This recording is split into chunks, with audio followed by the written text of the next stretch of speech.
You're going to have to strap in for today's episode. We are back at the end of January with the second round of the FA Cup, and I've got quite a lot of things to update you on.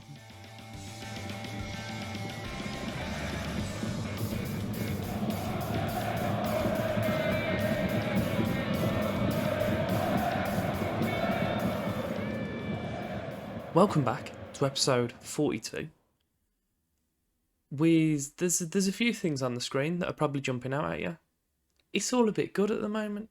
There's a few things that are quite bad, but we'll go through them. We'll start off with, if you could like and subscribe, show your support on the channel, that would be greatly appreciated, and I'd be very grateful. League, we are currently 6th, so we are in the playoffs. We were not there when you left me. We've gone to the 4-4-2, back to all reliable, as we had in the last episode, and it's doing bits for us. It's doing big old bits. I'll show you that shortly. We're currently sat on quite a little bit of money. Not a vast amount, transfer-wise. We've got 15 million in the balance. There is a reason for that, which I'm incredibly upset about. However, it is a record transfer, and I think about a tenfold. It was only a matter of time, realistically, but Robert Astley's left us. He's valued currently at 19.75 million. He's averaging over a goal every 5 games, which is obscene for a centre-back. And he left us for £20 million. 20 million? He was running an average of 7.35 for us, well, for the first half of this season. And he was unstoppable. Here's the little down part of the roller coaster. We saw 1 million of that into the transfer.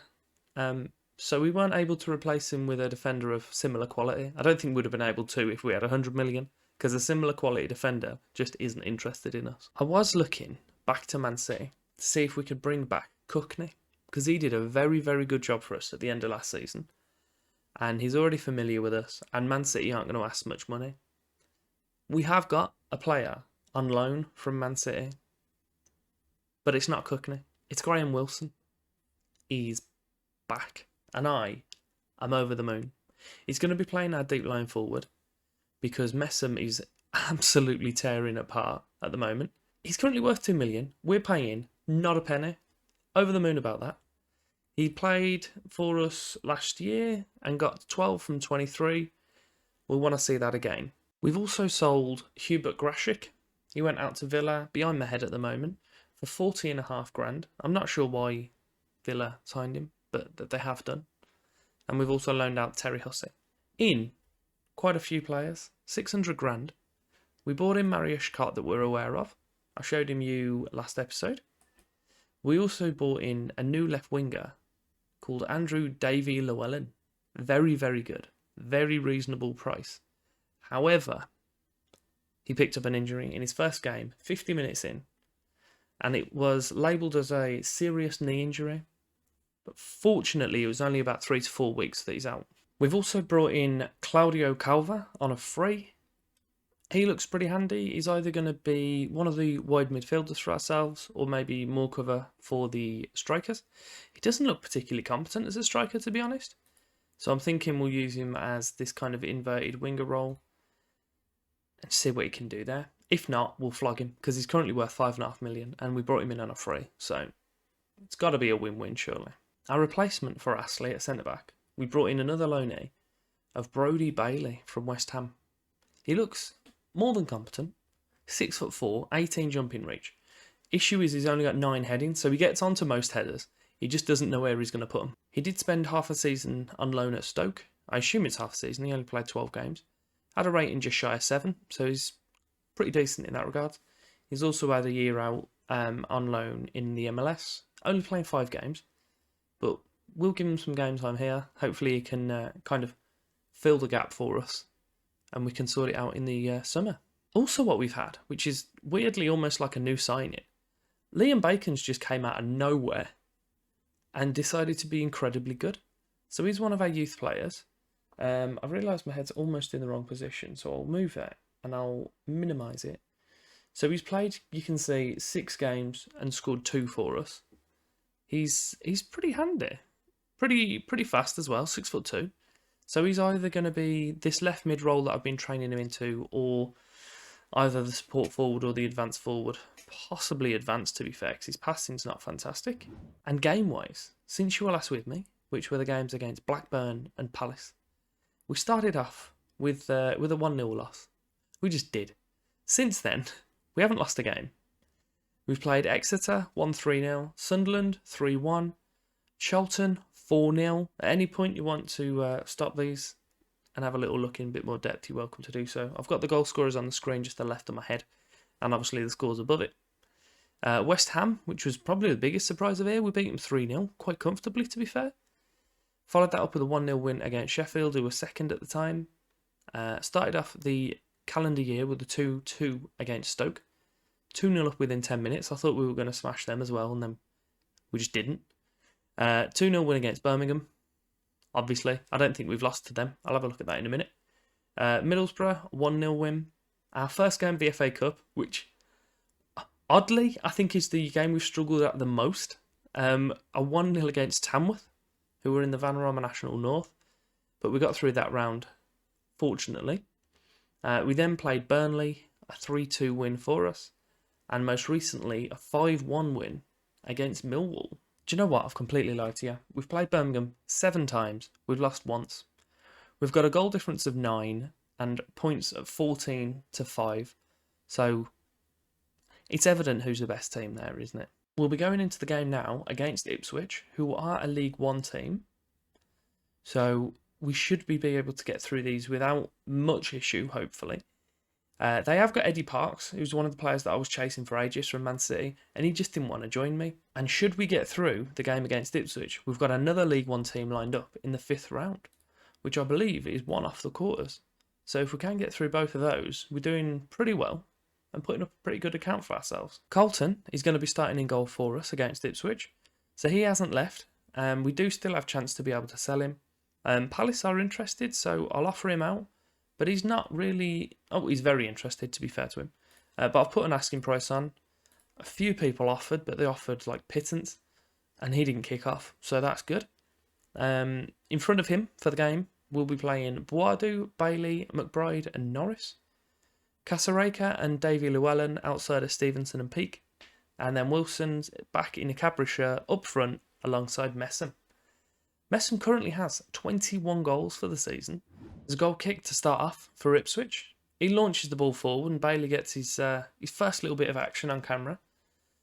Wilson's got the ball out on our left-hand side. He's got into the area. Oh, and he's showing us what we were missing. I knew we were missing it. He just didn't want to join us. I'm still a little bit salty about that. Don't get me wrong, but if we did manage to bring him in, I wouldn't have brought Messam in. So maybe it was good for us. But Stevenson and McBride have got the ball in the middle. Bailey, back to Stevenson, Peake. I'm thinking if we need to be, we can push Peake back to centre back, or drop him back, should I say? We've already conceded, but he can do that centre back as well for us if needs be. So I wasn't really massively concerned about losing Ashley. He wasn't kicking off weirdly about the 20 million. So I think if I'd have rejected it, he might have done so, but it wasn't one of those where he was going to kick up a stink if we didn't do so. I am realising now, both of our centre-backs are 6'4". Our goalie's 6'6", and our centre-mid's 6'7". So we've got a big boy team. It's just a shame that we've conceded. There's a free kick for Ipswich. Spence, he's just stood on it. Puts it towards McDermott, knocks it back to Osei. Forward to Scrivener, who I'm pretty sure was offside. Yeah, the linesman's got his flag up. It's behind my head, you can't see it. The linesman's had his flag up. There's a throw from Boadu to Messam. He's making his way forward. He's got Boadu still outside on the right. He's had a pop, and Dennis has made the save. There's a corner on the right for Ipswich. Manu puts it in, and it's headed away. Wilson's picking up that loose ball, and it's 2-on-2 at the moment, but he does have his winger out on the left. Messam. Oh, he's crashed it off the crossbar. It's rolling into half-time now. It's, yeah, it's not great that they're in the lead, but I'll shout at them, and hopefully that'll do enough to get these people doing what they need to be. Tell them there's a lot more to come from them. They'll love it when I say that. We did have offers for Casareka. 3.3 million I accepted from 2 separate teams. He refused both of them. I think it was Wigan and Hull. Wasn't having any of it. Definitely running a risk here, but I have literally no one to bring on for him. So I'm leaving Stevie Peak on, even though he's performing poorly and he's injured. But I have nothing. I can bring Boadu on, but I've got no one to bring on for Boadu. I'll put El Morsi over on the right. He'll love it. Ignore what I've just said then. So we've got El Morsi on for Peak. We've brought Wild on for Davy Llewellyn, and we're taking Graham Wilson off, and we're bringing Claudio Culver on. There's 10 minutes left, and I was about to say we haven't had a highlight yet. Boadu puts it in towards the area. It's bumbled around, and then Messham's just kicked it straight into the goalie's arms. Into the last 5 now. There's a throw-in on the left for Ipswich. Hopefully we'll get a interception on this quite quick and manage to break on him. Ikana puts it to McDermott on the edge. He just kicks it against that defender, but it's managed to find its way back to him. Offord on the right, back to Bentley. I'm not keen on this. Brough in the middle. Ikana. Oh, and his shot just over. Going into extra time now. It looks like it's going to go through. We're going to get knocked out to Ipswich. I've literally came back to get knocked out. It's really mugged me off in saying that the formation's working bits, because we haven't lost a game in almost 2 months. Good work, guys. Thanks a bunch for showing me up. We're focusing on the league. That's what it was. It was intentional. We have a game in hand. We're not going to run into a league game today. But if we do win that game in hand, it will move us to 1 position, but it will just give us some more points. That's the main thing. I was going to say it looks like our game in hand against West Ham, but there's a few down here that are still on 29, so that's fine. We'll be back next episode for, I'm thinking, our games against Blackpool and Brentford, maybe? I'll have a look at Butchers. I'm trying to get through this season relatively quick, but if it looks like we're going to be staying in the playoffs, I'll come back a little bit more frequently. I'm pretty sure we did Brighton earlier in the season on a recording, and Palace. So I'll come back for some that we haven't seen this year. Feel free to click one of the items on screen. You got the little subscribe bit in the middle flashing away. Playlist on the one side, video on the other. It's beautiful.